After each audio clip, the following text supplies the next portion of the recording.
ans et demi et plus de 100 000 morts, la Syrie est le théâtre d'une guerre civile meurtrière depuis mars 2011. Elle oppose les forces gouvernementales aux milices rebelles. Le problème, c'est que cette rébellion n'est pas homogène, au contraire même. Si l'armée syrienne libre, l'ASL, est le premier groupe armé à s'être constitué à l'été 2011, une myriade de brigades aux idéologies très différentes se sont depuis rajoutées. Explication.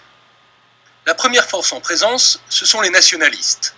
Ces brigades sont situées dans la banlieue de Damas, la Ghouta, ainsi qu'à Dera, sur la frontière avec la Jordanie. Leurs membres, des anciens officiers d'Assad, marqués par le nationalisme arabe. Ils ont déserté et veulent la démocratie pour leur pays. Seules 2 d'entre elles ont une ampleur nationale et elles constituent l'ossature de l'armée syrienne libre, l'ASL. Il s'agit d'Arfad el-Rasoul, les petits-fils du prophète, et de Jabhat Ahrar Souria, le front des hommes libres de la Syrie. Qui les finance? D'abord l'Arabie Saoudite, qui leur livre des armes à travers la frontière jordanienne, et puis aussi les États-Unis, qui leur fournissent probablement des armes légères.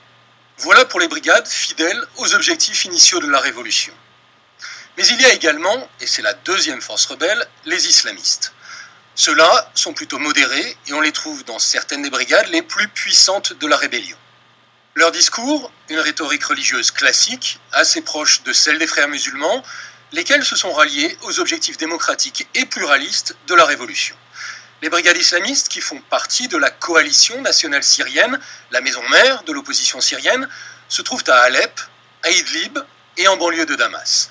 Mais c'est surtout dans le centre et le sud de la Syrie que leur poids est le plus grand, notamment à Rastan et à Dera. À la base, ces groupes évoluaient au sein de l'armée syrienne libre, l'ASL, mais en septembre 2012, ils ont créé leur propre coalition, le Front islamique pour la libération de la Syrie. Leur lien avec l'ASL n'est plus que symbolique. Grâce à cette transformation, ils ont pu recevoir de l'argent de fondations privées du Golfe arabo-persique, mais ce n'est pas tout. Le Qatar, traditionnel sponsor des frères musulmans, et la Turquie les soutiennent également. Aux nationalistes et aux islamistes modérés s'ajoutent également les brigades salafistes. Elles sont regroupées dans une autre organisation, le Front islamique syrien. C'est sûrement la coalition la plus puissante sur l'échiquier de la rébellion. Ces combattants prônent un islam rigoriste, violemment anti-chiite, et leur objectif est la création d'un État islamique.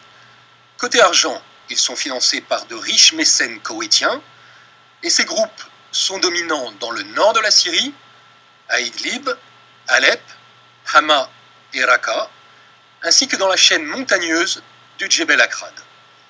Une implantation qui a tendance à recouper celle d'une 4e force sur le terrain, les brigades djihadistes qui se réclament d'Al-Qaïda.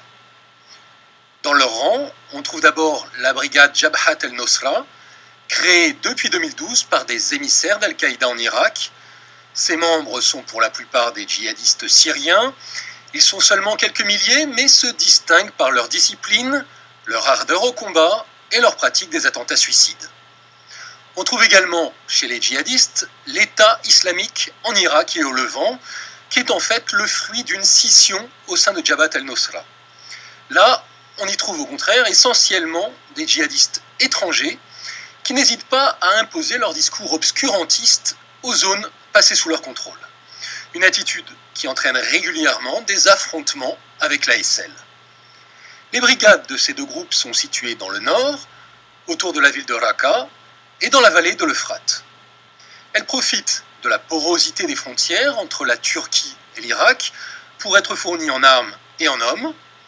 Impossible pour eux en revanche de s'infiltrer par le sud, la frontière est contrôlée par la Jordanie, alliée de l'ASL. Et puis toujours au nord, un dernier groupe rebelle dans la zone de peuplement kurde, les unités de protection populaire kurdes. Il s'agit d'une guérilla au discours marxiste qui se positionne à mi-chemin du régime et des rebelles. Ils se méfient de Bachar al-Assad qui a toujours combattu leurs revendications autonomistes, même si, depuis la Révolution, le régime leur a concédé une autonomie de fait pour acheter la paix. Et ils se méfient tout autant des rebelles qu'ils estiment inféodés à la Turquie, elle-même en conflit avec le peuple kurde. Du coup, des accrochages ont régulièrement lieu entre Kurdes et djihadistes, notamment à Ras El Ain, un poste fondamental. frontière stratégique, sur la frontière avec la Turquie. Au final, ces 5 forces sont unies par une même détestation du régime syrien, mais les rebelles sont tellement imprégnés d'idéologies différentes qu'ils ont du mal à se coordonner sur le terrain.